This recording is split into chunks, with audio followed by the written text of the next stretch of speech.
নমস্কার ফ্রেন্ড, আজকে কথা বলবো ইস্ট বেঙ্গল অল্টিনাইসের ম্যাচ নিয়ে। যে ম্যাচটি ইস্ট বেঙ্গল অল্টিনাইসের কাছে 3-2 ব্যবধানে হেরে গিয়েছে।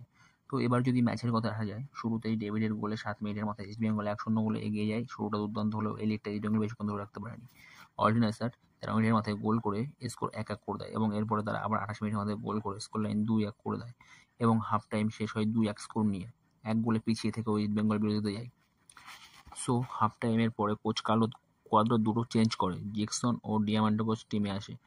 কিন্তু গোলটা হয় উল্টো দিক থেকে। গোলটা করে অল্টিনাইজার 52 মিনিটের মাথায় একটি রিবাউন্ড বলকে জালে ঠেলে দিয়ে অল্টিনাইজার 3-1 এগিয়ে যায়। মোটামুটি ম্যাচটা ওখানেই সিল করে দিয়েছিল তুর্কমেনিস্তানের এই ক্লাবটা। কিন্তু 58 মিনিটের মাথায় সল ক্রেসপো একক দক্ষতায় 3 জনকে কাটিয়ে বল নিয়ে বক্সে ঢুকে যায় এবং একটি ব্রিলিয়ান্ট ফিনিশ করে স্কোর লাইন 2-3 করে দেয়। সল ক্রেসপোর গোলটি এদিনের ম্যাচের সেরা গ্রাউন্ড গোল ছিল বলতে পারো। অসাধারণ ফিনিশিং ছিল, লেভেলের ফিনিশিং ভাই।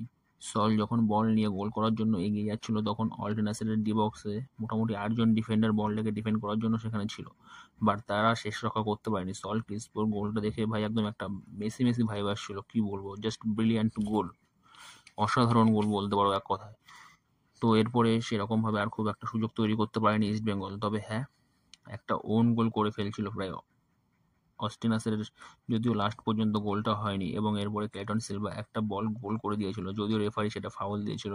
আর এটা একটা কন্ট্রোভার্সিয়াল ডিসিশন ছিল বলতে পারো পুরো ম্যাচের।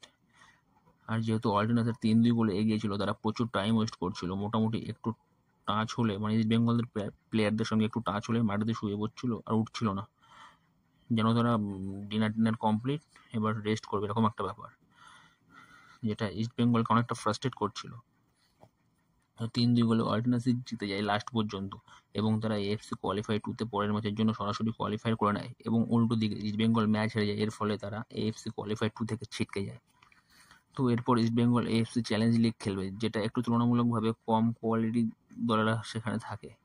ইস্ট বেঙ্গল যেখানে গ্রুপ পর্বের ম্যাচগুলো খেলবে, সেখানে ইস্ট বেঙ্গল দলে যেরকম কোয়ালিটি প্লেয়ার আছে তাতে তারা সহজেই এএফসি চ্যালেঞ্জ লিগ জিততে পারে এবং সেই সুযোগ ইস্ট বেঙ্গলের কাছে থাকছে।